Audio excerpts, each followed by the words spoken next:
Vamos al tema de hoy. ¿Qué tal, Jennifer? ¿Vamos al tema? ¿Sí? ¿Me permites que vayamos al tema? Dígame. Amén. Acá tenemos casa llena hoy. Gloria a Dios, casa llena. Bueno, vamos a ir entonces a la palabra de Dios con este tema. ¿Qué es el cristianismo?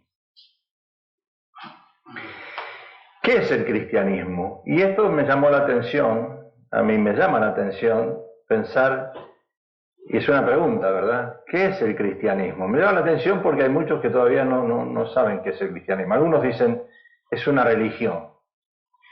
Pero realmente vamos a ir hoy a aprender algo que es importante. Todas las veces es algo importante lo que se aprende.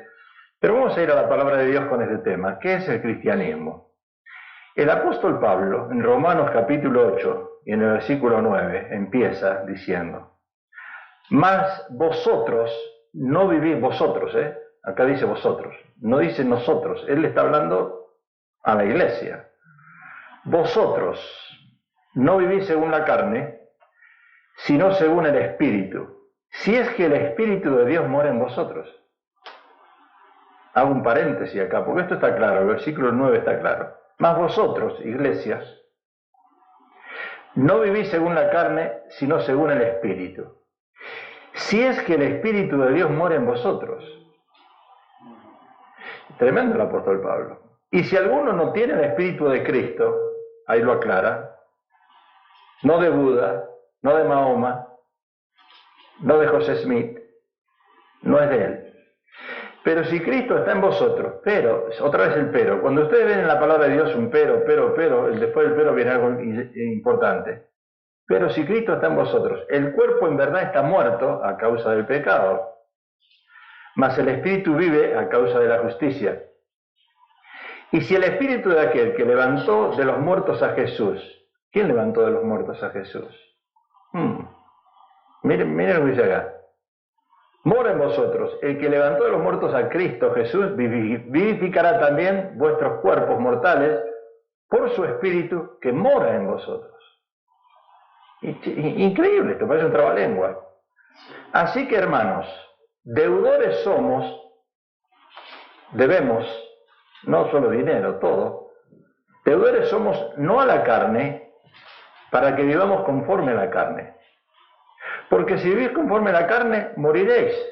Mas si por el Espíritu hacéis morir las obras de la carne, viviréis. Porque todos los que son guiados por el Espíritu de Dios, estos son hijos de Dios. Wow, ¿no está claro esto, Ana? Está claro. Está claro. ¿Y aquí nos muestra qué es el cristianismo? ¿Quién es un verdadero cristiano? Acá está, en estos versículos.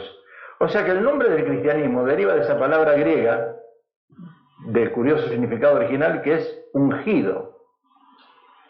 Y al parecer ya usada en los años 40 en Roma, un poco variada, se le decía en aquel tiempo Cristo.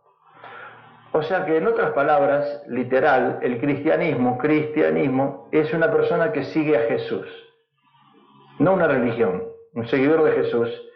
Y la palabra Cristo es una de las más importantes de la principal religión del Occidente. Ahora, hubo una encuesta semanas atrás, en un canal de televisión, hubo una encuesta, y le preguntaron a varias personas, miren la encuesta que hicieron en un canal de televisión. Le hicieron una encuesta y le preguntaron, ¿tú eres cristiano? A varias personas le preguntaron, ¿tú eres cristiano? ¿Tú eres cristiano? Entonces, contestaron en esa encuesta, por supuesto que soy cristiano, dijeron muchos. Y otros dijeron, soy cristiano porque nací en Estados Unidos. ¿Y qué tiene que ver eso? En Estados Unidos, así como Hollywood es la meca del cine, se cree que en Estados Unidos es donde nació el cristianismo, no nació en los Estados Unidos. Pero la persona que no conoce, que piensa que Estados Unidos fue formado bajo las leyes de la palabra de Dios, contestó, nací en los Estados Unidos. A otro le preguntaron, ¿tú eres cristiano? Y dijo, sí, yo voy todos los domingos a la iglesia. A otro le preguntaron, ¿tú eres cristiano? Y contestó, yo estoy envuelto en la escuela dominical. Ahora, la pregunta es obvia, ¿verdad? Otra persona contestó, ¿qué quiere decir con esa pregunta si soy cristiano? Y contestó esto, quiero decirle que yo no soy una mala persona, contestó esta persona, yo no tengo nada en contra de Dios. Ahora, le preguntaron a una mujer también en esta encuesta, había una mujer en esa encuesta, y le preguntaron, ¿eres cristiana? Y dijo, por supuesto que soy cristiana. Y dijo, tengo una medalla de Cristo acá colgada. Otra mujer dijo, tengo un pescadito en el carro. ¿Vieron el pescadito, ese símbolo del cristiano? Y uno dice, tengo el pescadito en el carro, ya soy cristiana, dijo ella. Después dijo otra, estas mujeres, tengo un bumper sticker que dice, yo amo a Cristo. ¿Y? La semana pasada, dijo esta mujer, viajé a Georgia, y yo lo vi esto en las noticias, dijo esta mujer, a ver la aparición de la Virgen. Viajó a Georgia. O sea, cuando definimos o queremos definir la palabra quién es cristiano o qué es el cristianismo, de acuerdo a las estadísticas mencionadas, en este país, hoy en día, un 85% en este país dicen ser cristianos. Y nosotros sabemos que no es verdad, que estábamos hablando con el hermano Kirby. Y no es verdad, se ha perdido la esencia del cristianismo en Estados Unidos. Pero hay un 80%, 85% que dicen ser cristianos. Solo 1 de 20 se cree que tiene una relación estrecha con el Señor Jesús. 1 de 20. Una relación estrecha. Y el 22% de las personas que se les pregunta qué significa ser cristiano, dicen no sé. En Estados Unidos, no sé. El 21% dice que ser cristiano significa vivir diferente a como otros viven. Los mormones también viven diferentes. A veces son mejores gente los mormones que nosotros los cristianos seguidores de Cristo. El 14% dice que ser cristiano es creer solamente en Dios, solo en Dios. El 11% cree que ser cristiano significa solamente ir a la iglesia, en presencia. Y el 10% cree que ser cristiano simboliza o significa ser una buena persona. ¿Qué dice Roger? Good people, nice people, very nice people. Ahora, acá el apóstol Pablo confronta eso con el gnosticismo. A mí me gusta el apóstol Pablo porque ustedes tienen que conocer al apóstol Pablo, no en persona, pero la mente de él, lo que significa. Y él confronta lo que significa el gnosticismo, porque todas estas respuestas que hemos encontrado entran en el contexto gnóstico. ¿Y qué es el gnosticismo? Ahora fíjense que el gnosticismo es una creencia dualista, el bien frente al mal, eso piensan los gnósticos, es intelectual lo que piensan los gnósticos. Escúcheme que en la iglesia en Colosas vivían cristianos gnósticos, entre nosotros viven cristianos gnósticos, que tienen intelectos y que piensan cosas, pero no son realmente cristianos. Fíjese que al apóstol Pablo lo confundieron con un gnóstico, porque él tiene una mente brillante, una mente intelectual, lo que él decía era algo increíble. El espíritu, esto es gnosticismo, frente a la materia, el ser supremo frente al dimiurgo, lo voy a explicar eso después. Dimiurgo, acuérdense esa palabra, dimiurgo. Y el espíritu frente al cuerpo y al alma. O sea que los gnósticos, cuidado que nosotros casi entramos en esa etapa, y les voy a decir por qué. Porque esa palabra dimiurgo, nosotros que veníamos de la iglesia cuadrangular, y no es que estoy hablando mal de la iglesia cuadrangular, estoy hablando del gnosticismo. Nada tiene que ver esto con la creación o lo que cree la iglesia cuadrangular, pero estoy hablando de ese demiurgo. En la filosofía platónica y gnóstica del gnosticismo, artífice o alma universal que es principio ordenador de los elementos preexistentes. Eso significa demiurgo. Y una de las representaciones del demiurgo es la cara de león. Es una deidad con cabeza de león. Y nosotros, los que pertenecíamos a la iglesia cuadrangular, un símbolo, tenemos las cuatro caras. Una es el león. Claro, no es que yo quiero contrarrestar los estatutos o la creencia cuadrangular, nada tiene que ver una cosa con otra, pero no es casualidad. Hay algo de intelecto ahí adentro. Una de las representaciones es la cabeza, la cara de león, es una deidad con cabeza de león. Ahora, la palabra gnosticismo viene de una palabra griega que es gnosis, gnosticismo, que significa conocimiento. Personas inteligentes. Personas inteligentes que confunden decir ser cristianas, pero de intelecto. Hay muchas personas que son muy inteligentes, especialmente las que estudiaron, y te hablan del cristianismo. Bueno, yo le dije a Kerwin que hace un par de días conocí a una persona que es judío, madre judía, él no es nada, se llama Moshe, pero tiene un intelecto y habla de la Biblia, me tapó la boca. Es el que nos hizo la playera, y habla muy bien. Es una persona con mucho conocimiento. Y cuidado, porque ese es el terreno del gnosticismo, el conocimiento intelectual que engaña a la gente, porque tiene mucho conocimiento, mucha materia, algo para dar. Esa palabra gnosis significa conocimiento, y los gnósticos, ¿qué se creían en aquel tiempo? Porque Pablo por eso los confronta. Se creen personas inteligentes, sabias y más inteligentes que otros. Claro, nosotros cuando nos ponemos y escuchamos, viene un predicador con un degree o viene un predicador y decimos, wow, qué inteligente esta persona, ¿verdad? Pero ¿qué dice? ¿Qué trae? ¿Cuál es el evangelio que trae? Entonces el propósito fundamental de esos gnósticos es acceder mediante la mística y la intuición al misterio de lo divino. Acuérdense que la palabra de Dios dice Pablo que es un misterio. Entonces esa gente se mete en el misticismo, son gnósticos intelectuales con mucho conocimiento, pero se meten en el misterio. Y la gente cuando ve eso se fascina. La gente cuando oye eso se fascina, porque eso es quitar a Jesús de la cruz y usar el humanismo. Y hoy en día tenemos esa gente que viene y fascina, ¡ah, qué mensaje! ¿Pero qué habló? De humanismo, de intelecto, inteligencia. Pero nunca murió a la carne, nunca fue a la cruz. Ahora, el apóstol Pablo, fíjese que el apóstol Pablo era un hombre inteligente. Yo creo que Dios lo dotó de una inteligencia increíble. Y en el medio ambiente donde se movía el apóstol Pablo, lo confundían con un gnóstico. Porque eso era una persona inteligente, una persona que escribió 13 epístolas, 14 con hebreo. ¿Quién va a hacer eso?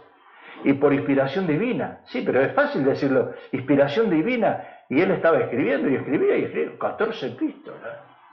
¿Y qué puso ahí? ¡Qué bárbaro! Entonces la gente decía, este es un gnóstico. Es una persona que tiene mucho conocimiento, algo diferente a los demás.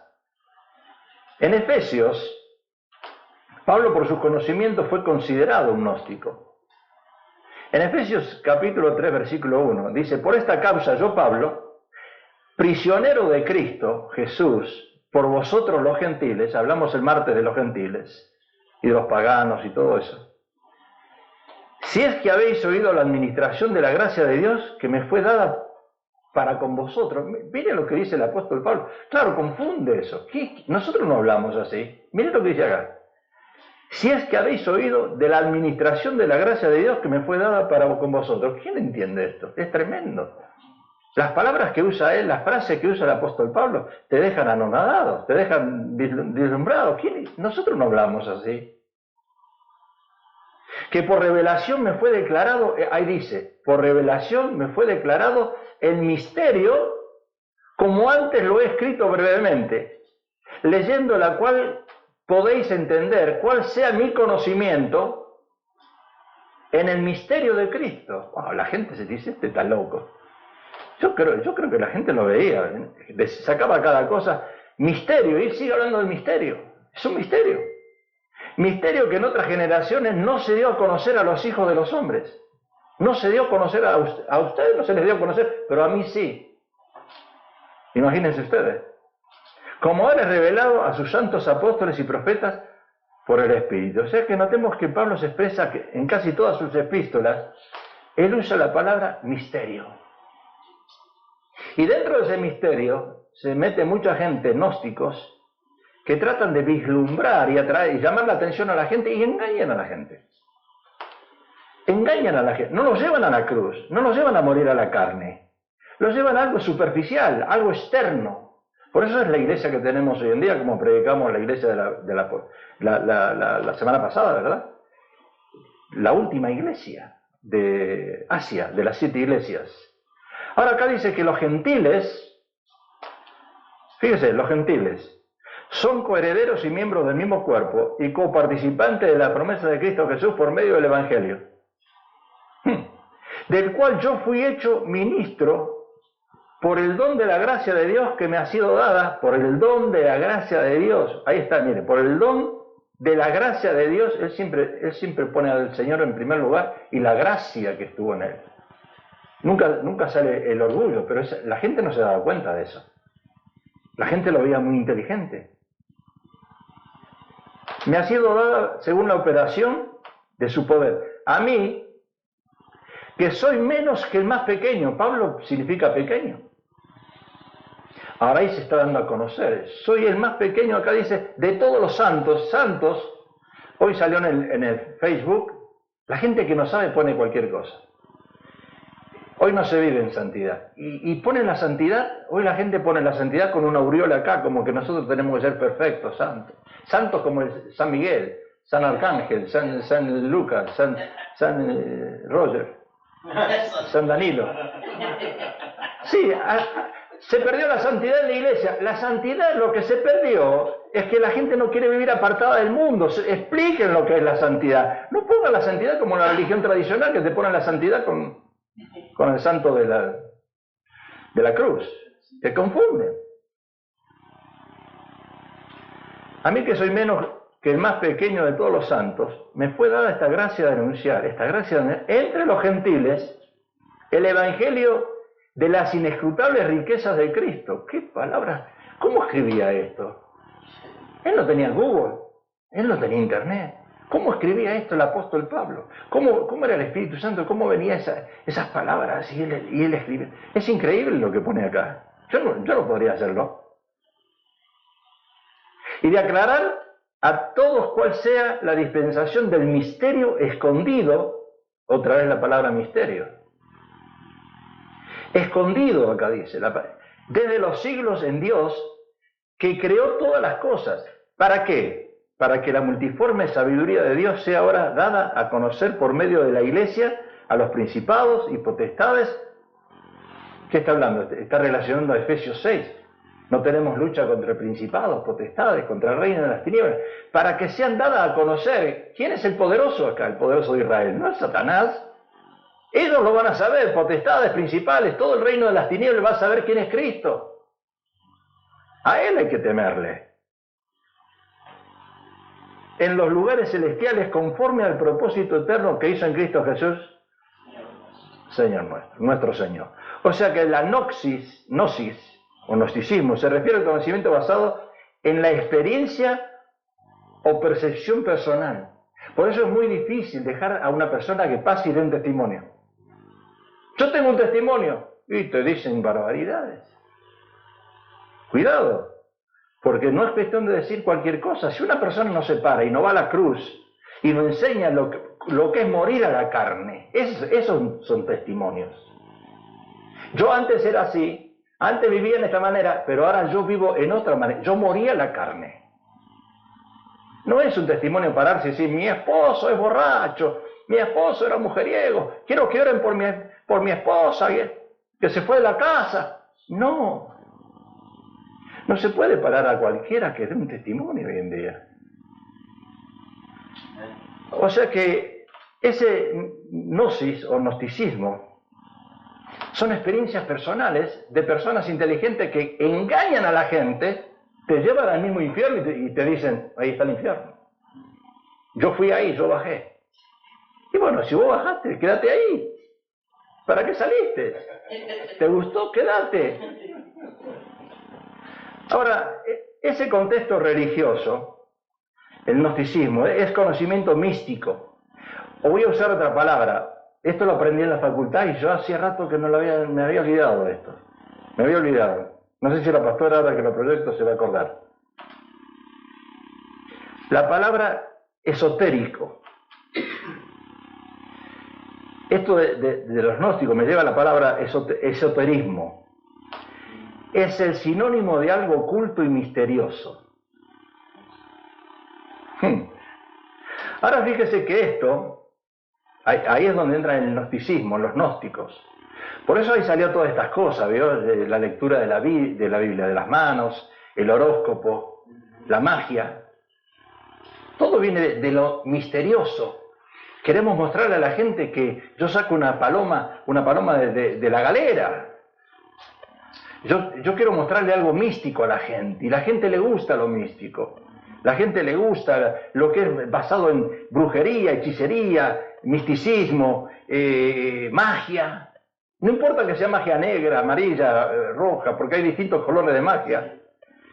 Y eso se llama esoterismo. Es un sinónimo de algo oculto y misterioso. Eso es lo que quiere la gente. La gente quiere escuchar un evangelio místico. ¡Wow! Que me eleve. Estábamos hablando el otro día de las emociones, ¿verdad? Y de danzar en las emociones, claro. Eso quiere la gente, algo que mi cuerpo, que mi alma, que yo tenga un éxtasis. Como decía una hermana cuando vino un predicador de Colombia. ¡Ay, me tocó, dice, me tocó! ¡Ay, él me tocó! ¿Y qué hizo que él te tocó? ¿Qué sentiste? Cuidado, ¿verdad? Este esoterismo se asocia con la práctica de magia y astrología. Hoy, usted ponga la televisión, especialmente las hispanas,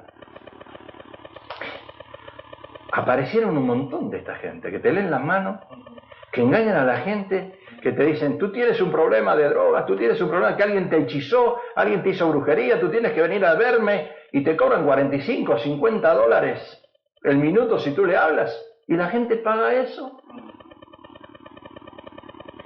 Qué fácil es engañar al pueblo hispano. Qué fácil es sacarle el dinero al pueblo hispano. Tú le predicas el evangelio, tú le predicas que el domingo estamos celebrando la Santa Cena, lo que significa, no vienen. Pero le predicas, le enseñas que hay algo místico detrás de la astrología, de la magia, y que alguien te dice que te hechizaron, que te hicieron brujería, y tienes que venir, o tienes que meterte con la rosa roja y qué sé yo qué, y todas esas cosas que salen, y la gente se mete en eso. Y este esoterismo es un conjunto de conocimientos ocultos. Por eso es importante cuando aprendimos en la facultad a predicar. Estas cosas nos enseñaron. Yo me acuerdo que estas cosas nos enseñaron, pero uno se olvida a veces. Ese esoterismo es un conjunto de conocimientos ocultos a los sentidos e impenetrable para la mente, por lo tanto, difícil de entender. Es un lenguaje difícil, un lenguaje un poco alto. Esoterismo se define como los conocimientos enmarcados dentro de una serie de tradiciones, doctrinas, enseñanzas, especialmente rituales. Bueno, hoy que estuvimos en un servicio recordatorio con Kerwin, ahí había hubo ritos. Hasta yo tiré una flor adentro del cajón que bajaron ahí, yo agarré y tiré la flor, pues me la hicieron tirar, ¿qué voy a hacer? ¿Qué le iba a hacer? Iba a quedar mal y la flor me la iba a llevar a mi casa y se la regalo a la pastora. La pastora va a decir una flor de un cementerio. Y Kerwin y yo fuimos los últimos y los dos tiramos la florcita. Y la tierra yo no la toqué, porque tenía que agarrar la tierra y tirársela dentro del cajón. Y yo la tierra ni la toqué. La bendición. Se perdió la bendición. Ahora Pablo ataca esa doctrina porque es un gnosticismo, es una doctrina filosófica. Acuérdense, la filosofía, filosófica. Y eso no tiene nada que ver con el cristianismo. Ahora, los gnósticos creen que usted podía conocer a Dios de dos maneras. Primero, uno puede conocer a Dios a través de la mente, lo cual no está tan equivocado. Platón, un filósofo, ¿se acuerdan? ¿No? Lo invitamos a comer a Platón varias veces a la casa, ¿se acuerdan? ¿Se acuerdan de Platón, no? Sí. No, el Platón no, el Platón. Platón es un filósofo griego, él dijo esto. Mire lo que dijo Platón. Porque la filosofía nada tiene que ver con el cristianismo, pero son buenas opiniones a veces, que uno presta atención, porque Platón lo dijo. Platón dijo esto, que a través del intelecto el hombre puede saber que hay un Dios. Solo a través del intelecto. ¿A través del intelecto? Sí, yo sé que hay un creador, pero a través del intelecto. ¿Y entonces el espíritu dónde está? ¿Qué pasa con el espíritu? Lo dijo Platón. Y cuando Platón dice eso y la gente lo escucha, dice, lo dijo Platón. Es un filósofo. Hay que hacerle caso. La segunda manera de los gnósticos decían conocer a Dios es a través de las emociones. Lo hemos hablado el martes. Estamos saltando ahí emocionalmente. Y ahora sí, hablando en lengua y qué sé yo. Y después el lunes yo no sé cómo pagar las deudas. Lo que debo, ¿con qué lo pago? O saltando y danzando ya dejo de pelearme con mi marido. O con mi esposa.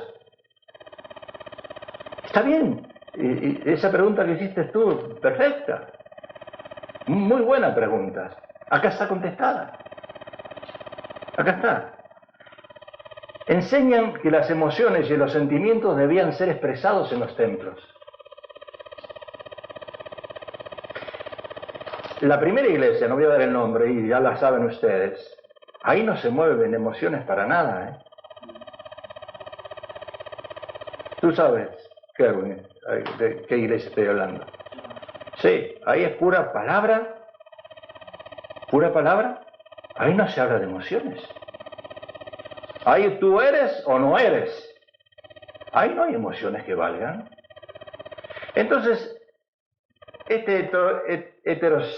whatever, como dije la palabra antes, que es difícil de pronunciar, la segunda es a través de sus emociones. Y ellos enseñaban que las emociones y los sentimientos tienen que ser expresados en los templos.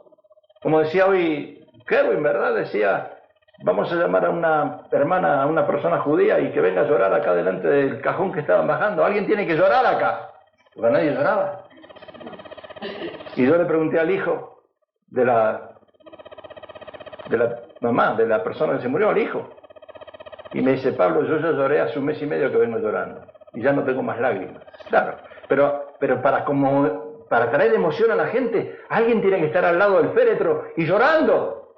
Hay que llorar. ¡Se murió! Y menos mal que yo prediqué y dije, acá no hay nadie, acá no hay nada. Yo no sé si está bien lo que dije, pero lo dije. Acá no hay nada.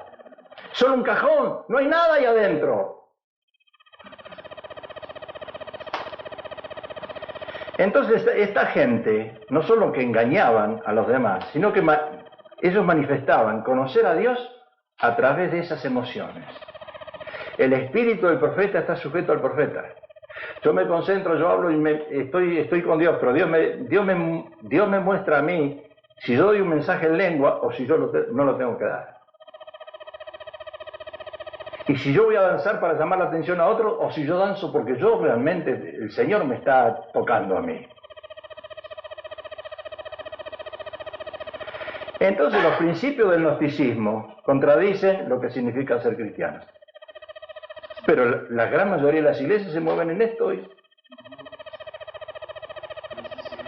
Los gnósticos sostienen poseer un conocimiento superior adquirido no en la Biblia, sino en algún plano místico. Por eso salen esos libros místicos de mi experiencia personal que yo tuve, que Dios me llevó al infierno, ¿verdad? Experiencias personales, y se escriben libros con experiencias personales, y uno los compra y se fascina. Y a veces cuando uno lo lee, porque yo he leído parte de esos libros, está bien, pero hay otras partes que te llevan al misticismo. Entonces estos gnósticos se ven a sí mismos como una clase privilegiada, y Pablo los tenía que confrontar. Y la gente se creía que Pablo también era un gnóstico, y él tenía que mostrar que no lo era. Por lo tanto, aunque algunas formas de gnosticismo pueden pretender ser cristianas, son decididamente no cristianas. Por eso nosotros no nos podemos dejar engañar. Cuando tú escuchas un mensaje, ¡ay! Y viene el predicador, el que Cristo sana, salva, liberta, porque Cristo... Y la gente dice ¡amén! Porque el diablo vive. También dicen amén. Dice, no, yo lo he dicho a propósito muchas veces en la iglesia. Y dije, Satanás vive. Y la gente, porque está acostumbrada a decir amén, amén. Porque la gente lo que quiere es escuchar gritos. ¡Qué buen mensaje! Se la pasó gritando.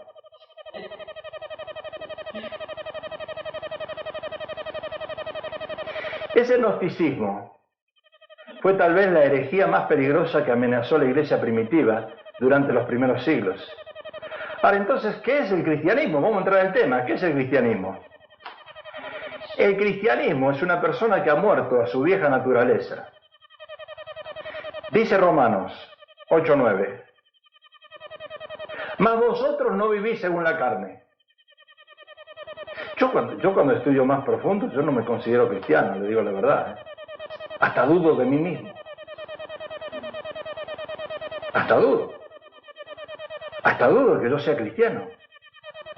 Porque yo tengo hambre y quiero comer. ¡Quiero comer! ¿O no queremos comer? Yo me quiero duchar porque estoy transpirado y yo quiero que me complazcan y yo quiero tantas cosas que no las puedo decir ahora en el aire, que las quiero. ¡Las quiero!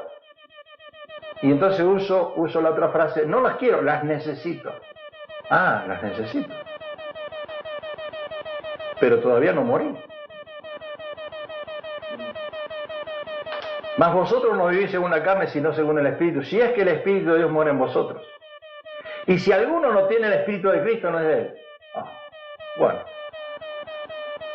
Vamos a deshojar margaritas.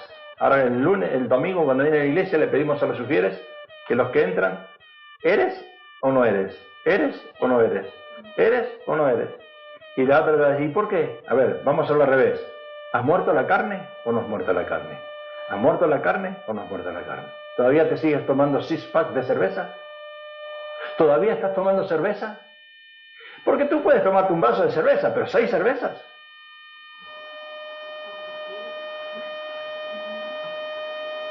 O bueno, yo ahora no, marihuana no, pero un toscano me lo fumo. ¿Vieron las iglesias antes que se fumaban toscanos? Había iglesias que tenías que entrar con un toscano.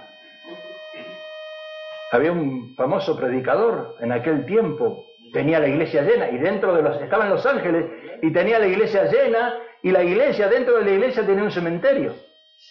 Y él en la televisión salía con un toscano. ¿Hay que fumar? Hay que fumar. Acá dice, si alguno no tiene el Espíritu de Cristo, no es de él.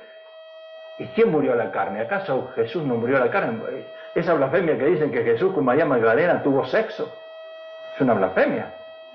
Que Jesús humanamente, claro, era humano, pero él tuvo dominio propio. Él no usó esa naturaleza nuestra pecaminosa, él la supo conservar.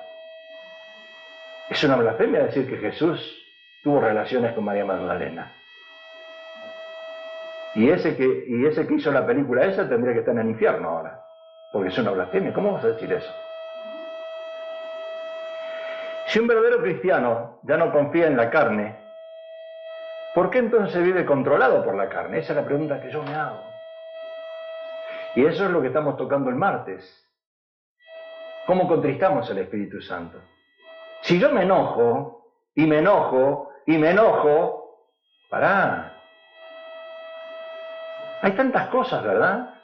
Si yo digo que no le robo a Dios y no diezmo, como decía el hermano Kerwin que se quedó, acordate Kerwin que te quedaste en ese versículo, y ahí vamos el martes otra vez, por la segunda parte del versículo, cuando Pablo dice, sí, yo tengo que trabajar con mis manos, pero para darle de comer a otros. ¡No es para mí! O sea, es tremendo lo que estamos aprendiendo los martes, no te los pierdas, tú ven los martes a las clases. Se están perdiendo muchas cosas, queremos abrir otra obra, queremos abrir otra casa, otro hogar. No te pierdas las clases de los martes, de las células. Si es que el Espíritu de Dios mora en vosotros.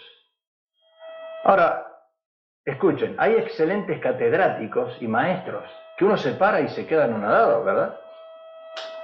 Quizás de escuela dominical. ¿Cómo sabe? Nosotros teníamos allá en la otra iglesia, había un hermano que era el maestro, supuesto maestro de adultos, y él tenía que dar la escuela dominical, y nosotros le dábamos el libro de escuela dominical, como a los alumnos le dábamos el libro de los alumnos, el manual, y al maestro le dábamos el manual del maestro. Y él llegaba el domingo, sin prepararse en la semana, abría el libro y empezaba a enseñar. Pero, escuchen, esta enseñanza me llevó horas a mí estudiarla.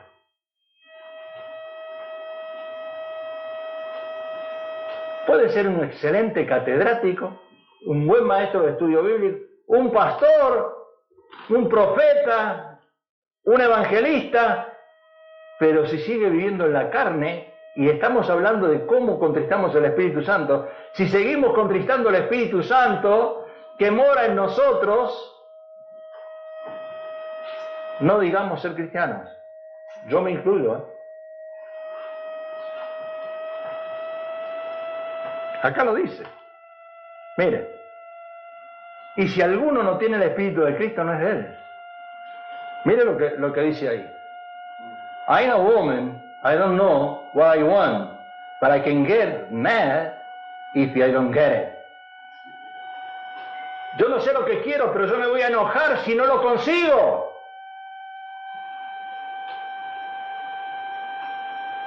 Ahí está. Nos enojamos. Si no conseguimos o si no obtenemos lo que nosotros queremos, nos enojamos. Hermoso el espejo. Hermoso. Gracias, Kerwin. Muy bien, buen trabajo. Hermoso estás. Hoy me lo comentó él. Está en un lugar excelente y está el hermoso. Muy lindo. Ahora, si alguno no tiene el Espíritu Santo de Cristo, no es de él. Entonces, ¿qué es el Espíritu? ¿Qué es el cristianismo? Vamos a hablar del cristianismo. ¿Qué es? Es una persona cuyo cuerpo en verdad está muerto a causa del pecado. Y otra vez, no digamos tonterías que el pecado, para mí pecado es aquello. Sí. Me equivoqué, es reconocer que cometí un error. Eso es pecado, cometí un error, lo cometí.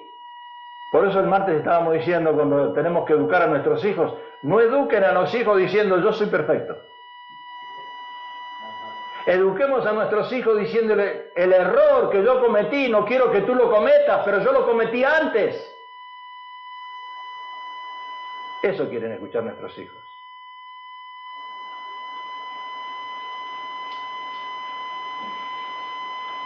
Pero, si Cristo está en vosotros, el cuerpo en verdad está muerto a causa del pecado, mas el espíritu vive a causa de la justicia.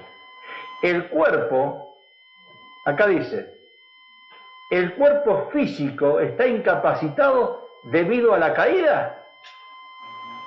Y por más que el creyente quiera vencerlo, se le hace infructuosa que intenta vencer por fuerza de voluntad. No se puede, es una lucha. Mas el espíritu vive a causa de la justicia. Pero de la justicia divina, de la justicia de Dios. O sea que tenemos que ser sinceros. Lo mejor que hay es ser sinceros con todos. Pero a mí me dicen, pero tú eres pastor. ¿Y qué tiene que ver que soy pastor? No soy perfecto. Soy humano. Todos los pastores somos humanos. No miremos a un pastor como que estuviera sentado a la diestra de Jesús.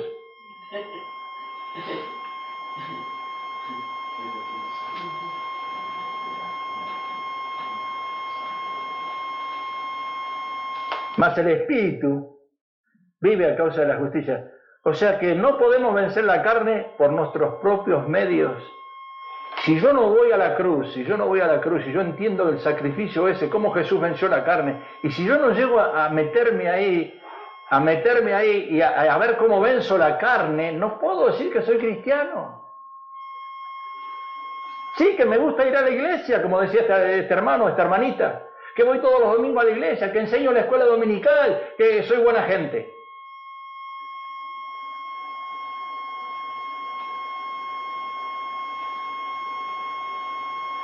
Entonces, es el Espíritu Santo que nos hace a nosotros vencer la carne, y Él realiza todo en nosotros lo que debe de hacer dentro de los límites de la obra terminada en Cristo. ¿Y cuál es la obra terminada en Cristo?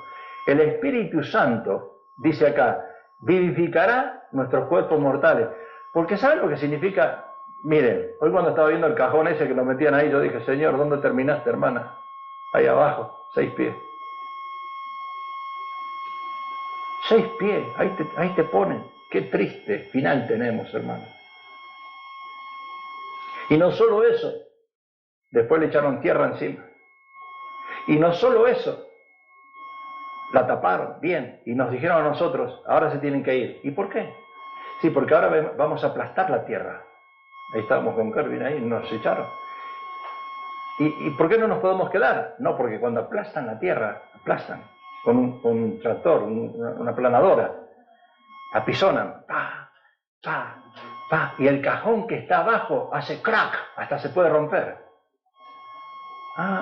¿Te imaginan los familiares escuchar que la mamá está ahí y de repente se rompe el cajón y ya vienen los gusanos a comer lo que hay ahí? Qué triste final, hermano.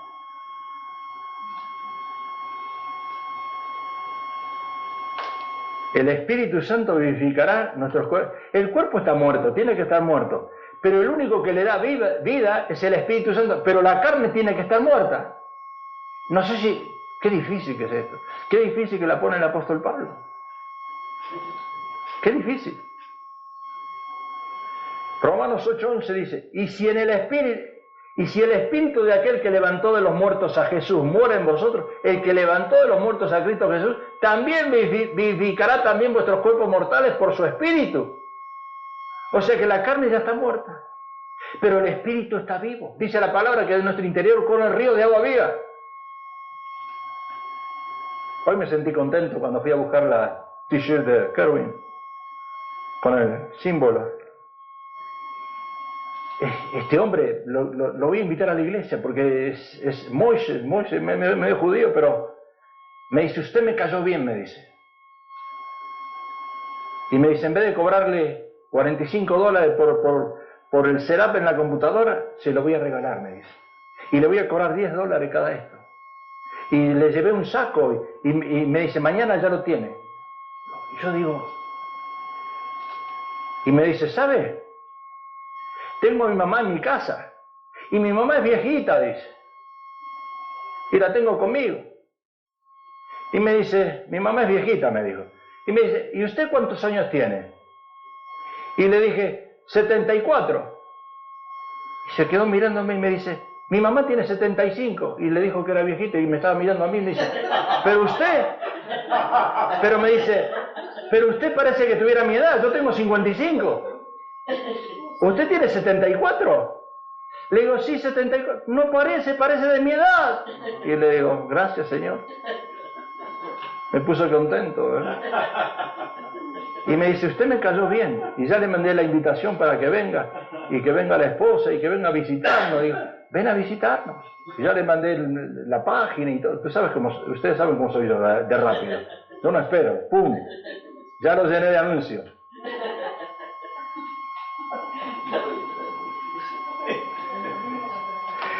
Vivificará también vuestros cuerpos mortales por su Espíritu que mora en vosotros. O sea que el apóstol Pablo está acá hablando, basado en la cruz, y por la gracia, nuestros cuerpos van a vivir por la eternidad.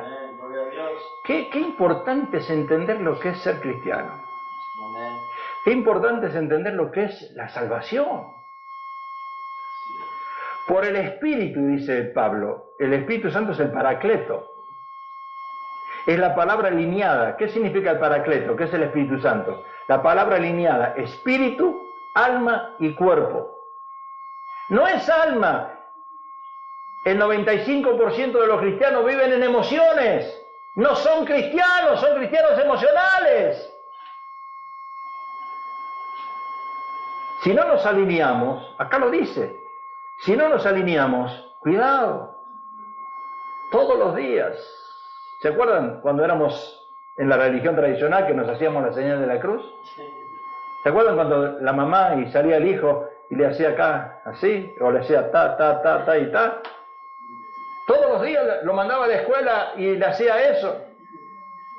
Y nosotros tenemos que hacer lo mismo, no así, no como un rito, sino, Señor, hoy quiero tener un buen encuentro, como decía la palabra, como decía en Génesis. Yo quiero tener un buen encuentro, me quiero alinear, espíritu, alma y cuerpo. Quiero oír la voz de Dios, no en mis emociones, no porque mi esposa me hizo una buena comida y ahora me hizo una buena comida y yo voy a avanzar en el espíritu. ¡No! Claro que me la haga todos los días, está bien, pero no es para que yo dance. Es la responsabilidad de ella de dejarme contento. ¿Entiendes, Roger, eso? ¿Entendiste?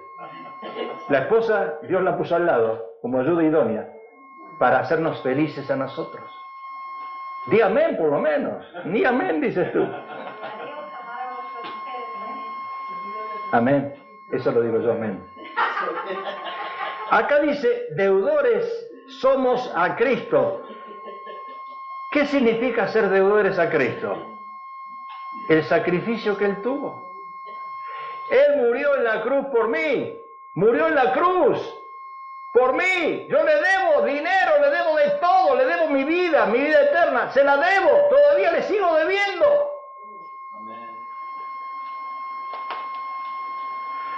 Porque si vivís conforme a la carne, moriréis. Entonces quiero terminar. Porque acá Carlos me puso el reloj y me dijo, no te pases, pastor, porque tenemos que ir al café. Entonces, los supuestos carnales o cristianos carnales, si son carnales, espiritualmente están muertos, no son cristianos.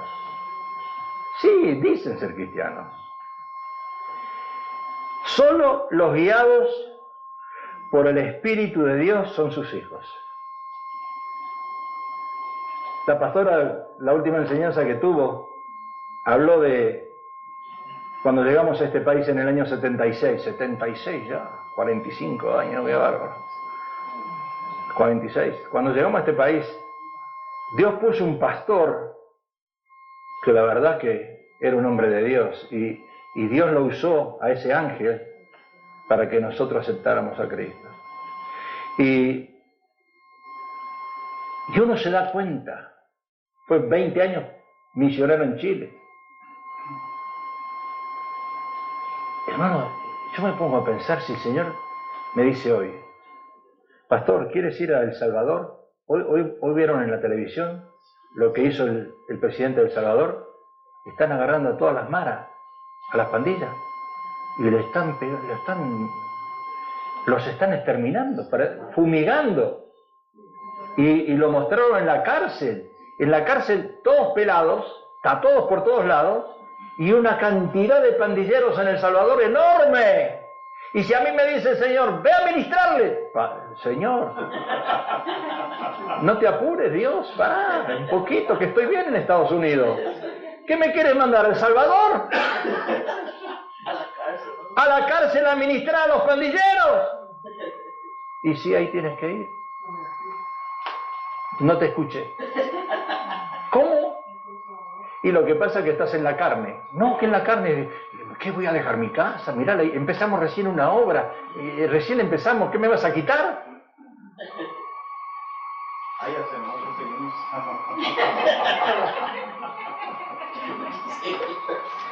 Pero yo me asusté, no sé si vieron en la noticia, pero enormes cantidades de pandilleros, enormes cantidades.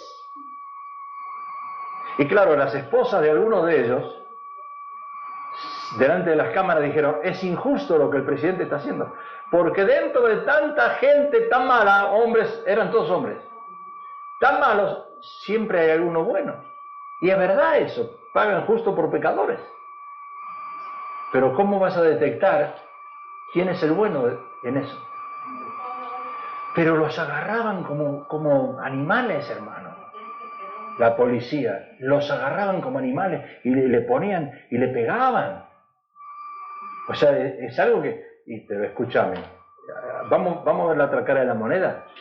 Abusan de las mujeres, matan. ¿Qué hacemos?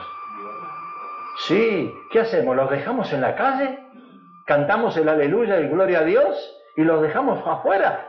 Tiene que hacer algo el gobierno.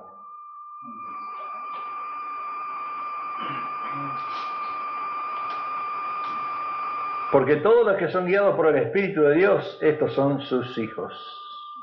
¿A usted no le gustaría tener al apóstol Pablo acá? Nos echa a todos. Les aseguro. Nos echa. Porque hoy pensamos que las iglesias mega, iglesias de 1000, 2000, 5000, pensamos que las iglesias mega, mirá las iglesias mega esas, son todos cristianos, 5000 van a esa iglesia, 5000 cristianos.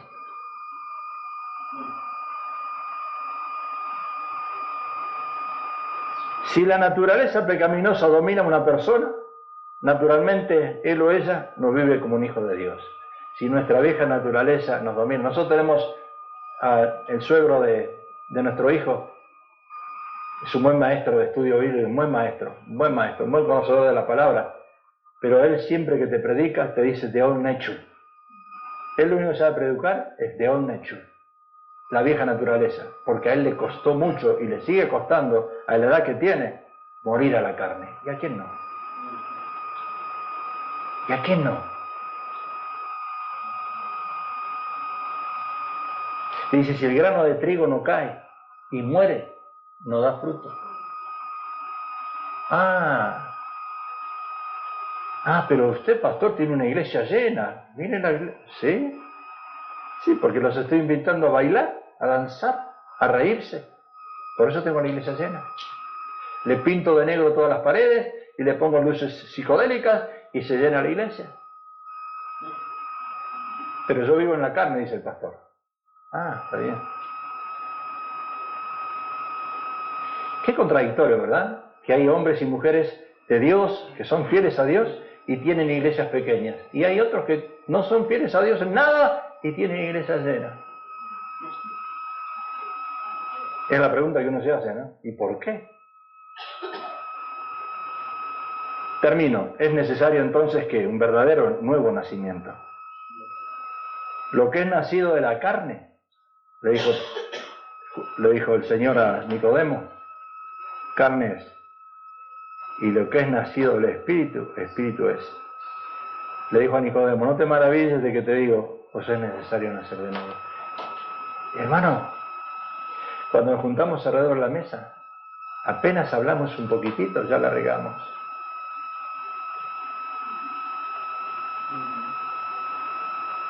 Apenas un poquito, yo me incluyo, apenas hablamos un poquito, ya la regamos. ¿Por qué? Porque Jesús nos enseñó, como dice Isaías, el cordero fue llevado al matadero y no abrió su boca. Jesús se quedaba callado y cuando hablaba, ¿cómo le daba? Y Pablo cuando habla, miren lo que decía Pablo. Cuando una persona llena del Espíritu Santo habla, los demás se callan. Bárbaro, ¿verdad? Es necesario un nuevo nacimiento. Vamos a orar. Vamos a decirle, Señor, vamos a pedirle al Señor que nos perdone, porque otra cosa, ¿qué podemos pedirle al Señor? Al Señor que nos perdone. Que nos perdone por